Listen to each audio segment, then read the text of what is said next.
Dan Olds, CRO. Yeah, that's right, CRO. I am the Chief Research Officer of Intersect 360 Research. Been doing that for about 18 months. This is Addison Snell's presentation. It's my first time presenting it, first time running through the numbers, and oh my God, are we going to run through some numbers? Here we go.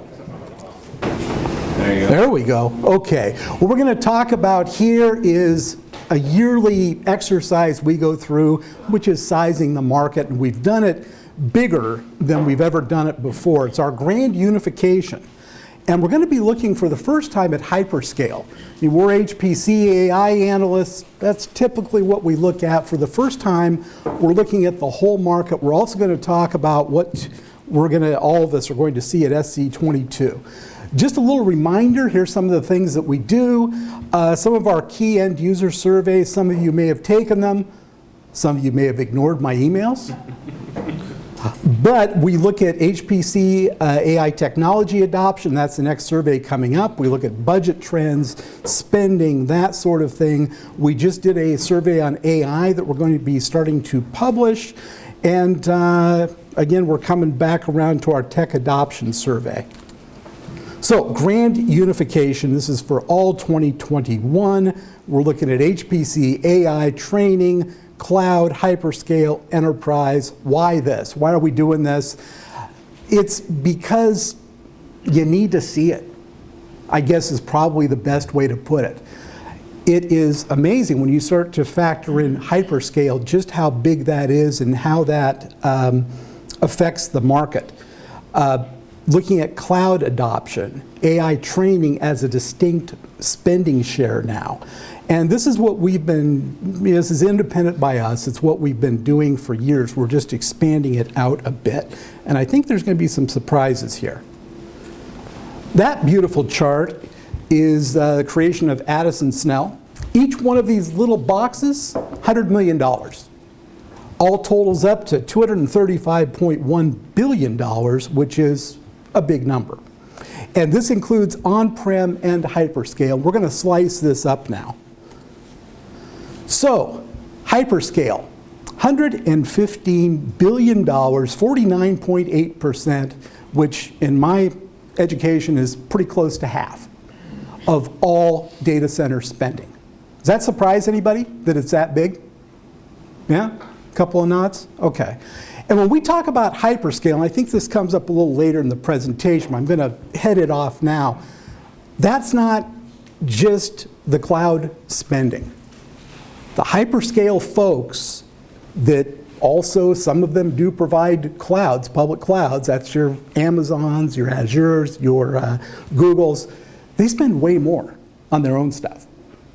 They spend way more than what they're spending to provide for the cloud.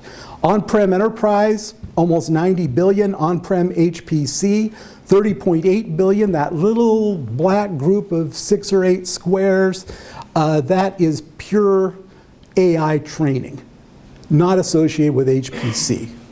We're going to drill down a little bit more. Hyperscale's been growing at over 25% CAGR since 2018. The top 10 companies account for over 80% of that $115 billion. And when you think about it, it kind of makes sense. Look at all the things that used to be stored at home, that were not stored in any sort of a cloud. I mean, this is so much of this stuff, social media and apps, music, et cetera, has become data center storage, as opposed to at home on a DVD storage for me. So, HPC and AI training have grown at 25% of all on-prem data, to 25% of all on-prem data center spending. Almost $30 billion is associated with HPC budgets, which is again something we measure every year. This is the first year we're breaking off AI learning, machine learning, into a separate category. This little category, again, the black squares, is not connected with HPC. Now, on-prem HPC AI, machine learning, that's all mixed up. But this 1.2 billion is not connected to HPC, and we know that through user surveys. So HPC in the cloud, as you can see it outlined up in here, nice chunk, good sized chunk. AI training in the cloud, 4.1 billion.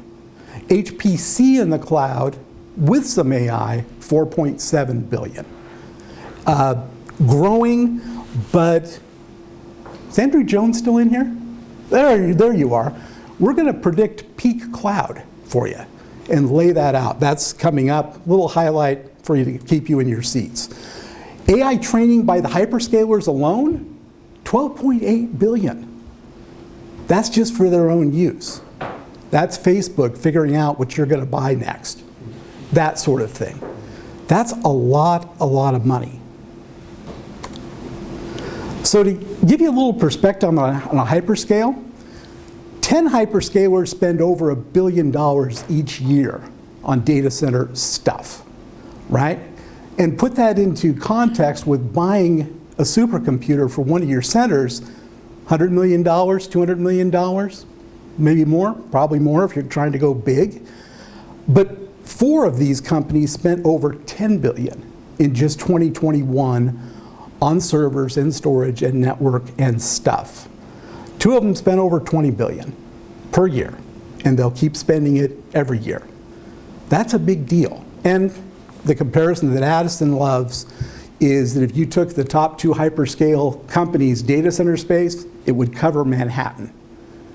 25 square miles, no room for desks or Coke machines, it's completely covered.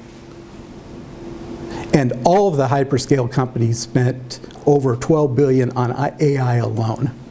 So now we're getting into the forecast. We've got 2 market views that we're going to go through pretty quickly here. Traditional view, HPC budgets with some machine learning, how those have changed, and the expanded HPC plus exclusive AI training. So we are back to growth. That in 2020, from 2019 to 2020, we had a down year in systems particularly, but we are back to modest growth. We had about 20% of our survey respondents say that supply chain, various COVID effects actually prevented them from spending their entire budget, which is rough. I mean, we expected that, but maybe not quite as high. And they expect it's going to continue. It did continue in 2021. We're expecting that to ease up as supply chain gets better. Breakneck growth for the cloud, second straight year of 75% spending growth. And you know, the cloud is made for the kind of environment we had. Uncertainty, supply chain problems, not sure if your budget's going to be there, so why don't we put this stuff out on the cloud? Why don't we do it there? Tailor-made for cloud. A lot of the pure AI is cloud. A lot of it starts kind of small and at bite-sized chunks. Again, tailor-made for the cloud. Combined HPC AI training, 8.8 billion. That's in the cloud. It's not including the hyperscale spending for their own AI. But hyperscale, at the last bullet, is the dominant customer. We did not see a pandemic rebound. We were hoping for one. We predicted one last year, but then we corrected our forecast midstream because we didn't see the bounce back, and that's because of supply chain. But we do see a return to growth, and we saw some growth from 2021 to 2022. We're looking at a 7.7% CAGR out to 2026, which should take the market pretty close to 60 billion. Pure AI budgets will get us to 70 billion, seeing an 8.6% CAGR. And again, this isn't including the hyperscale spending. That's a different deal. We're not forecasting that. Cloud continues to grow. We believe it's going to peak at about 18% of HPC spending. So you have 100, 18 of those will go to the cloud. There will be a bigger chunk with training. If you're talking about HPC AI combined training, that's going to be about 25%, we believe. The reason that we're predicting a kind of a peak cloud is exactly what Andrew presented yesterday. And I think he was unabashed in saying, you're going to run cloud 24/7 by 365, it's going to cost you more than on-prem. Is that about right? Give or take? Yeah, because you're paying someone else's expenses and profit margin and all of that. That money could be with you if you kept it on-prem and managed it well. So we are predicting a top to the cloud. We think it's going to get to about 18% of HPC spending, and this is based both on quantitative, but also we did a big number of qualitative interviews on the cloud for HPC customers, and there's a lot of reasons why they're not all going to go there and why they can't all go there. So I'm going to go ahead and go through each one of these columns in turn and in detail. No, I'm not, because I'm hungry and I'm just really flying on the coffee I drank this morning. So we're looking at from 2020 to 2021, we've seen 5.2% market growth year over year. Again, big improvement over what we saw from 2019 to 2020, which was a decline. Servers are up 3.4%, but note they're still below the number from 2019.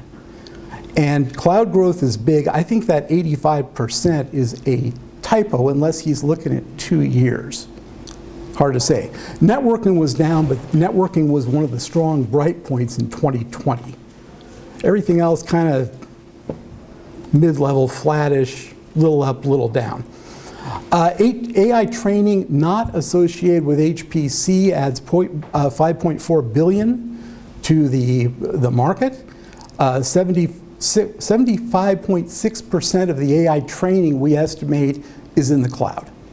Again, kind of tailor-made, smallish projects, pilot projects, not sure where it's going to go. They're going to change rapidly.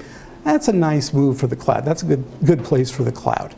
Combined, we see 8.8 billion in the cloud, and again, we're not talking about the hyperscale AI training. Forecast. Pandemic held us back in 2021, as I've hit on a couple of times now.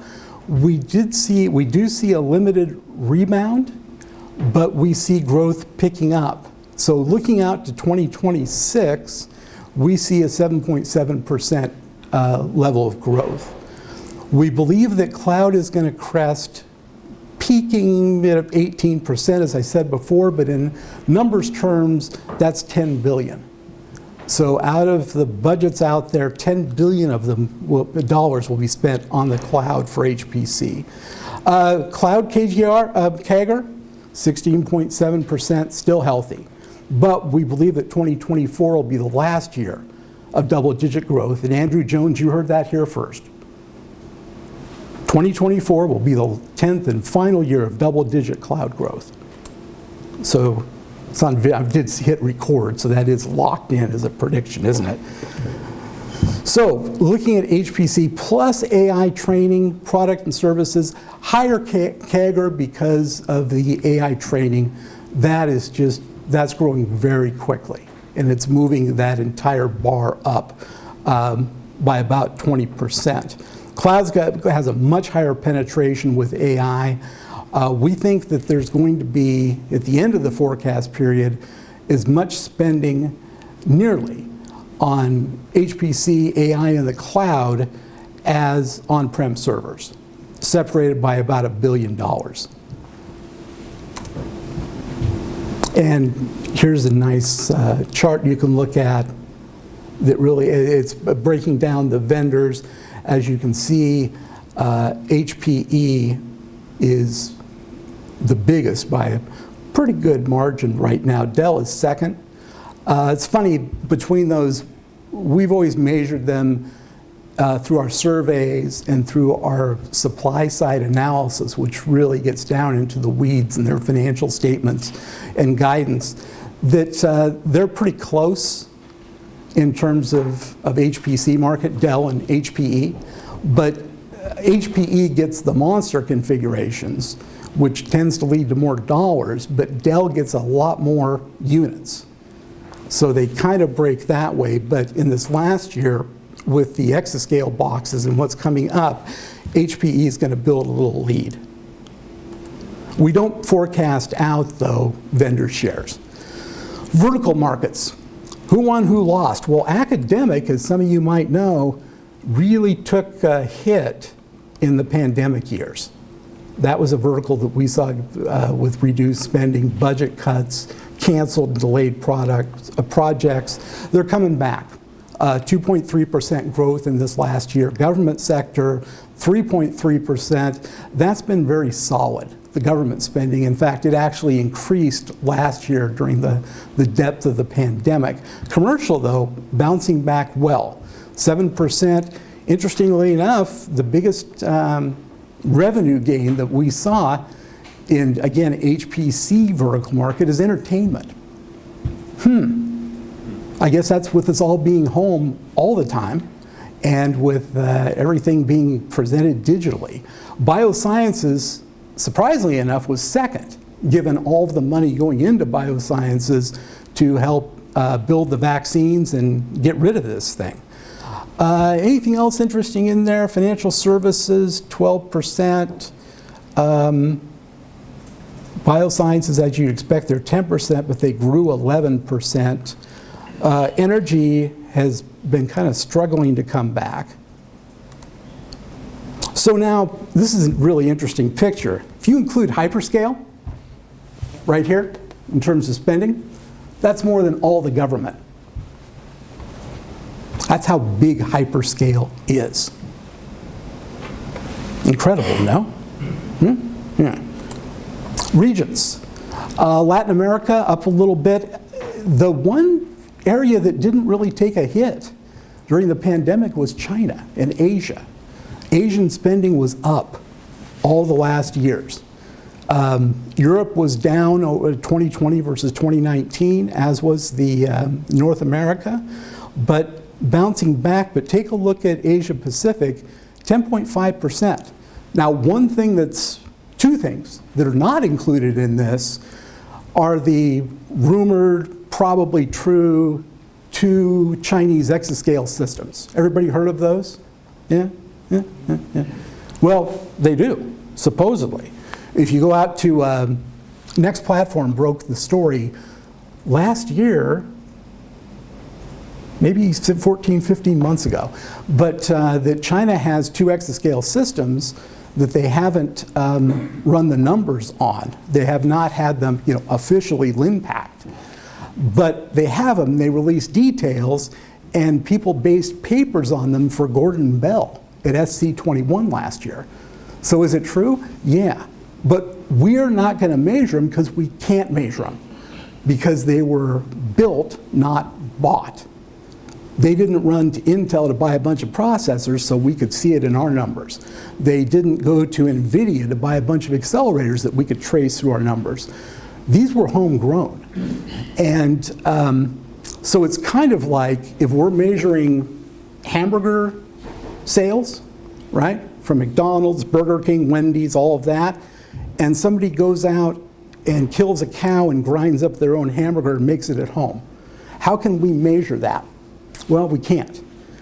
So they grew 10.5% apart from those massive exascale systems.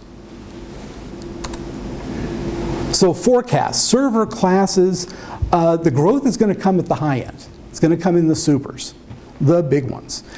Some growth in what we call the high end and the mid-range. What kind of is interesting here, the low end. Low end will not see growth. In fact, the low end is being eaten alive by cloud. How far down does it go? It's not going to go away, but it's not going to grow. Conclusions. We took a shot with COVID-19, but we're still a stable long-term growth market. Exascale is going to have a big impact on the numbers for next year, with at least one probably 2 systems coming in. And the pure AI budgets are adding to the market, mostly in the cloud, but with enough on-prem to really make a difference. Cloud continues to alter the landscape and still could be a big disruption to what we've seen in HPC. But we're going to see sort of a blended view, like we heard again yesterday from Andrew and some others, that the boundaries will not be as stark as they are that I do cloud, I do not, that type of thing. And pretty much everybody is going to use the cloud for something along the lines of testing, for some development, for tire kicking, new hardware. It's good for that. They get the new hardware first. And for overflow, or for those kind of emergency tasks that have to be done right now. Cloud's great for that stuff. Let's see, risks in the forecast. We're assuming that economic activity returns to normal. I believe that's a pretty good assumption because we're pretty normal-ish now. And we don't know what's going to happen with geopolitics. That is outside our purview. We're not in charge of that, Brian. So don't look at me like that. I know. Trade wars can happen. We actually did see that China is now no longer allowed to purchase NVIDIA GPUs.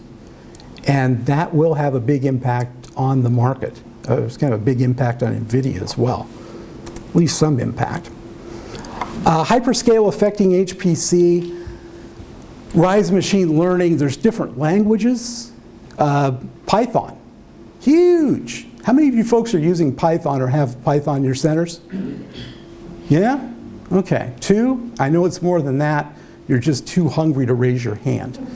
The big thing that this was really surprising to us when we were talking about this slide is how many people that we were kind of going through our Rolodex looking for some people the experts and going, oh no, they're not there anymore, they're at NVIDIA. No, he went to AWS. No, she went to Azure. No, they went to Oracle. Those folks have been hoarding talent. And it's going to be interesting what happens now with the hiring slowdowns and with the, at least I think it's going to be a recession coming on, that now I think other folks will have a shot at some of that talent that you didn't before. How many of you have had problems hiring good, talented folks? Per Universal. You've been stealing them. Put your hand down.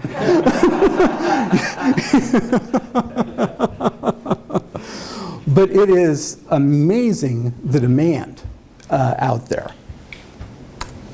Okay. Boy, I'm getting near done here. This is fast. So we're going to just talk about this for a minute. We heavily support the student cluster competitions. In fact, so much so, we have our own, which is the Winter Classic Invitational Student Cluster Competition. Why the Winter Classic? Because I thought it sounded really cool, like a golf tournament. We're going to be doing this in 2023 as well. It's a virtual competition. It's from only historically Black or Hispanic colleges. Those are the schools that don't have the resources, don't have a way to get into these kind of things. They don't have a supercomputer on campus. They have, in some cases, very few computers on campus. What we do is we have mentors in the US, like our national labs, companies like HPE, AWS, maybe Microsoft. We have the students spend a virtual week with them. They teach them how to get on their cluster, how to run applications. They select an application for them to run and optimize. Students have from Monday till Friday to optimize it. Saturday is the day of truth. They have to do their final run. And then Addison and I have, as you can see in the picture, our studio update show, where we unveil the scores from each week. It's a lot of fun, and the mentors, I think, enjoy it as much as the students, maybe a little more. They really had a good time working with the kids. We had 12 teams, anywhere from 4 to 6 students per team. It was a good time. We're doing it again, so watch the news. What to watch for at SC22, return to growth. How big is it going to be? SC22, I'm thinking about starting a betting pool. I've heard people saying 15,000. I'm going to say 7,500. We'll see. I'm not sure what the over-under is officially in Vegas. There's going to be a lot of updates on Exascale. Machine learning and HPC, are they coming together even more or staying together? Or is there a divorce coming? I could argue that either way. What's going to happen with international borders and technologies? Again, we had a big shoe drop with NVIDIA being banned from China or China being banned from NVIDIA, which however you want to do that. Software development, tool for every architecture. It's kind of interesting. I don't know what he means by it, but it's kind of good. I like that. Role of the system vendor. How do they differentiate? We have fewer of them than we've had before. And it's still dog-eat-dog competitive between them. And kind of keying off our discussion that we had yesterday, are buyers really serious about low power consumption? They all say they are. And if we do a survey and ask, do you care about the power consumption of your systems? Oh yeah, we really care a lot. But are you cranking down the volts? You cranking down the watts? Probably not. Is it really impacting your buying decisions? To some degree, yes, but as we brought out yesterday, there's a value in time to solution. There's a value in time to science. Is cloud going to start getting pushback? We shall see. And what's the latest on quantum computing? Okay, for us, we're going to be all over this. We're doing Addison's doing a plenary session, many dimensions of HPC acceleration. He's also doing a racial inclusion HPC session. I'm driving, along with Addison, a SmackDown. We're going to have the first great debate in SC panel history. And actually, that man over there, Andrew Jones, is on the con team. So he's essentially denying the tide. Me, I believe the tide is real. It's going to be a lot of fun. It's going to be interesting. We have some great folks on it. We also have a team in the 2022 Student Cluster Competition. And one of the things that I'm going to do, you can watch for in HPC Wire, is the 2022 Great American Supercomputing Road Trip. I'm going to drive from Portland, Oregon. I'm going to drive down to Dallas, Texas, which is a long, long way. I'm going to hit 9 national labs, 4 or 5 on the way down, 3 on the way back up, and film interviews with them, see what's what, and report from the road as it happens.